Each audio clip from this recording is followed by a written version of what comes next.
Produzzjoni televiżiva internazzjonali se tkun qed tagħmel tajjeb għal ħsara li ġarbet l-istatwa ta' Sant'Andrea Corsini s-sibt filgħaxija fi Pjazza San George fil-Belt Valletta. L-inċident seħħ is-sibt filgħaxija meta għal xi raġuni ħaddiema li kienu qed jaħdmu fuq il-produzzjoni laqtu pedestali bl-istatwa tal-qaddis u spiċċat fl-art. Ikkuntattjat minn TVM News u mistoqsi dwar dan l-inċident, il-Kummissarju tal-Films Johan Grek qal li l-produzzjoni tkellmet ma' laqda direttament u ġie maqbul li l-ispejjeż tar-restawr jiġu kopruti mill-produzzjoni. Saħaq li mhuwiex vera li l-Kummissjoni tal-Films se tħallas għal restawr kif ġie rapportat minn mezzi tal-medja oħra. Fistqarrija s-sibt il-Festa Madonna tal-Karmnu qalu li kienu se jifqu jarmaw għal-festa wara l-ħsara li ġarbet l-istatwa li għandha l-fuq minn 100 sena. Xogħol tal-istatwarju Karlu Darmanin. Bid-daqqa il-pedestal u l-istatwa ġarbu ħsarat estensivi tant li ras l-istatwa infaqet.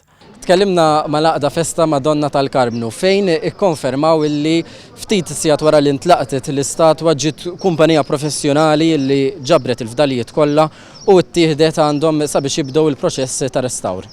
Il-Chairperson tal-laqda Festa Madonna tal-Karmnu Julian Vassallo qal li wara l-inċident laqda ġiet ikkuntattjata mill-Gvern u l-produzzjoni li tinsab sodisfatta li intlaħaq qbil fi żmien qasir.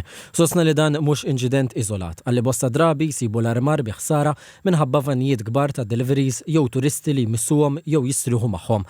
Filwaqt li ringrazzja lill-Ministeru għall-Kultura għall-azzjoni li ttieħdet, rakkomanda sistema fejn trakkijiet kbar ma jidħlux fil-qalba tal-belt u kemm jista' jkun fil-15 tal-festa ma jsirux avvenimenti oħra.